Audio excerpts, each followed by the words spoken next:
primeiro assassino do homem. Caim, lavrador da terra e o primeiro assassino do homem.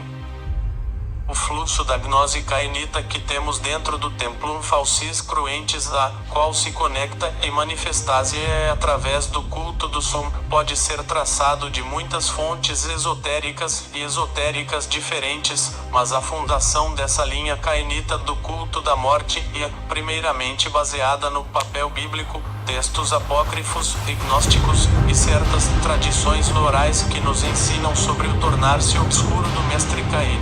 Caim, que foi o primeiro filho de Eva, ocupa um lugar central dentro de muitas tradições esotéricas.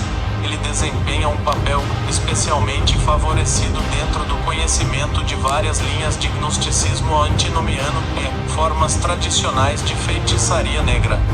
Este papel é frequentemente dado a ele porque, de acordo com fontes cabalísticas e apócrifas, ele é citado como uma das primeiras manifestações incorporadas do lado negro sobre a terra. As tradições secretas nos ensinam que Adão não foi o verdadeiro pai de Caim, e que sua mãe, Eva, permitiu-se ficar tentada de muitas formas do que somente durante sua interação com a astuta serpente. De acordo com esses ensinamentos confirmados mas ocultos, ela era o próprio demônio Samael, Satã, ou Lúcifer, que, através da forma da serpente, manifestou sua luz negra e guiou Eva a comer dos frutos da árvore do conhecimento e, ao mesmo tempo, seduzindo-a e semeando sua semente flamejante dentro de seu ventre.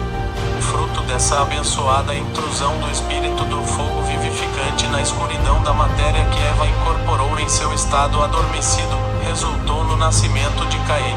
Assim, quando Eva, de acordo com a Bíblia, exclamou: "Eu gerei um homem com o Senhor", não era o Senhor, e o Yadabaot, que ela queria dizer. Também é de interesse notar que o nome Caim pode ser traduzido como adquirido, ou, alternativamente, e de grande relevância para nossa própria tradição, uma lança ou arpão, como no contexto de ser rápido, como rapidamente atingido como uma lança. Portanto, ele era Caim, o filho primogênito cuja linhagem secreta de sangue o ligou ao fogo cósmico da luz externa, que tornou-se o segundo presente do demônio, Samael, para Eva. E era Caim que estava destinado a abrir os portais entre o reino da luz negra Citra-Ara e o reino sefirótico no qual o Demiurgo havia aprisionado as centelhas da divinas e amorfas chamas do Éon desconhecido além de todos os Aeons, através de seus atos cegos de criação.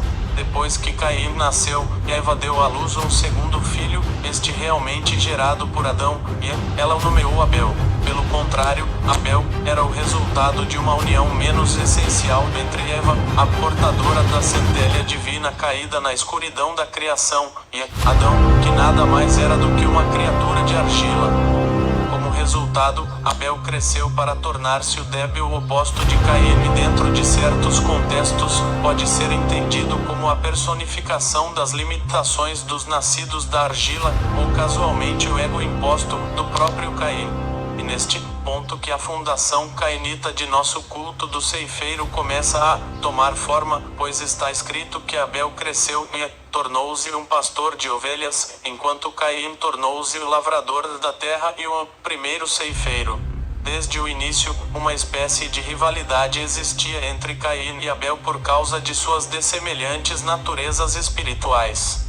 Caim, que podia sentir o calor pneumático de seu sangue flamejante pulsando para longe de sua falsa família e seu senhor, tornou-se cada vez mais hostil em relação ao seu irmão. Este ressentimento culminou no momento definitivo do despertar de Caim, que começou a se manifestar quando o osso mais frequentemente descrito como a mandíbula de um cavalo ou um burro, ou umas de suas próprias ferramentas de colheita, tais como uma espécie de arado primitivo, ou uma foice. Através de sua oferenda de sangue, que em certos aspectos de uma reminiscência, tanto da oferenda do cordeiro de Abel ao Demiurgo, quanto do arado da terra de Caim, neste caso a terra, e substituída com a argila de Caim, Caim iniciou o despertar de seu self demoníaco, e abriu uns portais entre o campo manchado de sangue o primeiro Akeldama, e sua manifestação clipiótica dentro do mundo noturno de Naemot. De acordo com essas tradições, este é o ponto no qual o tônico e mais jovem aspecto de Lilith, mãe dos demônios, aceita e bebe o sangue derramado de Abel, revelando, assim, o papel de Caim, como o ceifeiro canhoto e portador da morte. A morte de Abel foi a primeira morte humana no mundo e fora provocada por Caim, através do primeiro ato de assassinato, inspirado por impulsos luciféricos dentro de Caim, e os sussurros sem voz de seu pai, Samael Satã. Através de Caim, a vontade dos poderes clipióticos foram manifestadas. As raízes da árvore da morte, interligadas com as raízes da árvore da vida, ou árvore das mentiras, foram capazes de se romperem e manifestarem-se, criando aberturas para a luz negra dentro da terra de Malkuth. A morte, em seu primeiro aspecto e manifestação, fora assim introduzida no mundo pelas forças do lado externo, como um meio para a luz negra ajudar a liberar as partes dos informes espíritos de fogo que são mantidos aprisionados dentro de formas causais do cosmos. De acordo com a gnose cainita, o Demiurgo nomeou o Arconte Azrael como o anjo da morte a fim de controlar o poder das forças do lado noturno que foram introduzidas no círculo fechado da criação.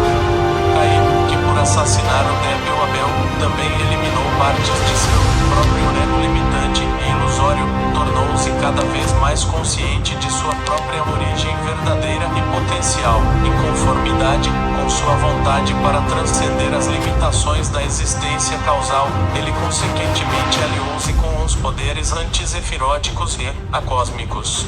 Algumas tradições afirmam que, depois que o assassinato fora cometido, Caim foi guiado por um corvo preto Arapsará, o corvo da dispersão e da morte, para cavar uma sepultura, na qual ele semeou o cadáver de seu fraco irmão Abel. Portanto, o primeiro ceifeiro e assassino também tornou-se o primeiro coveiro e o senhor do primeiro monte sepulcral, o primeiro Golgatã, Golgota. Através desta ação, um pacto de sangue formou-se entre Caim, a flora que ele regou com o sangue derramado de Abel, e o solo no qual ele queimou o cadáver de seu irmão. Isto oferece uma dica a respeito de porque os cravos e as rosas são sagradas para o Senhor da Morte dentro da linha de prática cainita. De acordo com o conhecimento tradicional, elas eram as flores brancas da inocência e da ignorância que Caim coloriu de vermelho quando ele as regou com o sangue de Abel. E dentro deste contexto, também que o papel de Caim como o primeiro ceifeiro e lavrador canhoto ganha seu verdadeiro significado. De acordo com o conhecimento bíblico, quando o Demiurgo descobriu o que Caim havia feito ao seu filho favorito, ele convocou Caim para interrogatório e julgamento. Ele disse para Caim: "Onde está Abel, seu irmão?" Ao qual Caim respondeu: "Eu não sei, eu sou o dono do meu irmão." O enfurecido Demiurgo disse: "O que você fez?" A voz de seu irmão de sangue está chorando para mim da terra. E agora você está amaldiçoado da terra, que abriu a sua boca para receber seu irmão de sangue de sua mão. Daqui em diante, quando até o chão não produz boa colheita para você, você será um fugitivo e um andarilho sobre a terra. E neste contexto que o campo da colheita do sangue salpicado de Caim, algumas vezes descrito dentro das tradições esotéricas, como o deserto vermelho, ou o caminho espinhoso de fogo tornácio e o caminho que o leva e seus seguidores, além da confinante criação do Demiurgo. Dentro de outros contextos relacionados aos mistérios de Caim, como o Senhor da Foice envenenada, este mesmo campo amaldiçoado, e descrito como o jardim caído da morte, que somente rende os frutos da maldição, colhidos pela mão esquerda. Após ouvir a sentença e a maldição do Demiurgo, Caim orou para seu Senhor e pediu proteção contra todos aqueles que poderiam opor-se a ele em suas peregrinações. Como uma resposta às suas orações, ele recebeu a benção da marca de Caim, chamado de maldição apenas pelo profano. Este marca o protegia contra todos aqueles que queriam vê-lo morto, e seu Senhor disse a ele por causa da proteção da marca sobre sua testa: "Portanto, aquele que ferir ou matar Caim, a vingança será vingada 7 vezes." Esta parte do conhecimento cainita está aberta para interpretação e poderia ser entendida de acordo com as tradições dos próprios leitores e nível de iniciação.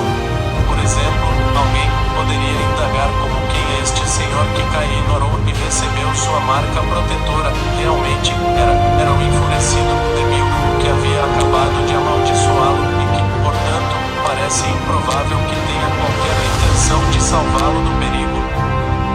Ou era mesmo o Senhor por quem Eva proclamou ter gerado um homem, seu primeiro filho, depois de ter relações sexuais com a serpente? Após ser banido, Caim, que procurava seu próprio fogo espiritual paterno, deixou sua antiga morada para trás e trilhou o caminho tortuoso para o reino externo. Ele saiu da presença do Demíurgo e habitou na terra de Nod, no leste do Éden. Entendemos que a terra de Nod, sendo a palavra hebraica para desenraizados, ou errante, como representando a sede de Caim, após uns mistérios proibidos do lado noturno, o seu desejo para o reino de seu próprio Deus, e a estrada para a total transcendência de suas próprias limitações causais, e todas as imperfeições que haviam sido impostas a ele. Dentro do culto da morte cainita, Nod é sinônimo com o longo e espinhoso caminho que conduz àqueles que são do sangue de Caim, em seus passos, fora da criação do Demíurgo e dentro do reino da luz negra. De acordo com algumas tradições, Caim se estabeleceu por algum tempo em algum lugar nessa terra de Nod junto com sua irmã gêmea que não é nomeada, ou sequer mencionada na Bíblia, gerou muitos filhos fortes. Outras tradições afirmam que Caim não tinha uma irmã, mas que durante suas peregrinações, encontrou uma mulher que havia sido banida do jardim do Éden muito antes de seu exílio. É afirmado que Caim, junto com esta misteriosa mulher, gerou muitos filhos fortes que, como seu pai, possuíam um espírito desperto e tornarão-se portadores do sangue flamejante de Samael.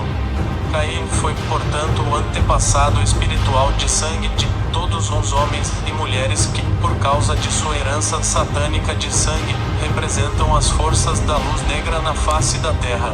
O seguinte escrito sobre os descendentes de Caim nas Escrituras: E Caim conheceu sua esposa, e ela concebeu e deu à luz a Enosh, e ele Caim construiu uma cidade, chamou o nome da cidade, depois do nome de seu filho, Enosh. E de Encô nasceu Irad, e Irad gerou Meujael, e Meujael gerou Metusael, e Metusael gerou Lameche.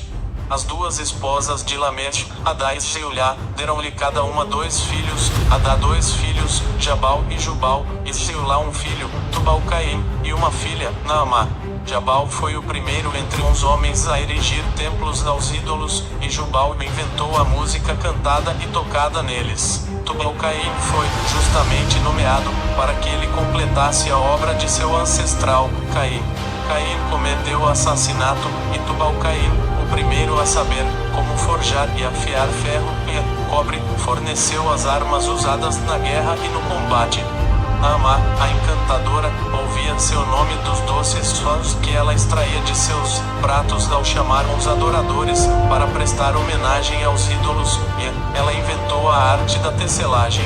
Através dessa descrição e lista de descendentes, podemos ver que a linhagem de sangue de Caim espiritualmente desperta era atualmente a fonte da civilização humana e representa o início de uma independência que interrompeu os planos originais que o Demíurgo e seus arcontes tinham para a raça humana.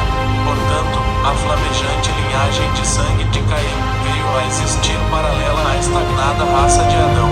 Ela personificou a elite pneumática que ainda carrega as chamas despertas do espírito e usa a luz proibida de Samael Lúcifer para trazer iluminação no mundo de escuridão ílica. Caim dizia ter sido obrigado à existência terrena por 7 gerações, e então foi supostamente assassinado por Lameche, que erroneamente atirou nele com uma flecha. Algumas histórias nos contam que a marca de Caim era um par de chifres ou galhadas crescendo de sua testa, e que Lameche, que era quase cego, o confundiu com um animal e atirou nele durante uma caça. O verdadeiro significado dessa parte do conhecimento cainita é, mais uma vez, uma questão de interpretação independente de seu nível de iniciação. O mero fato de que Caim, após ter vivido por 7 gerações, fora assassinado por alguém de sua própria linhagem de sangue, poderia ser visto como um fechamento completo do círculo de morte e como a transcendência final de Caim das limitações impostas sobre ele pela vida, e a sua entrada completa no lado noturno. Isto também poderia significar que após 7 gerações de tornar-se obscuro, o ego nascido de argila de Caim e as limitações mortais foram completamente superadas por seu próprio sangue pneumático e fogo espiritual.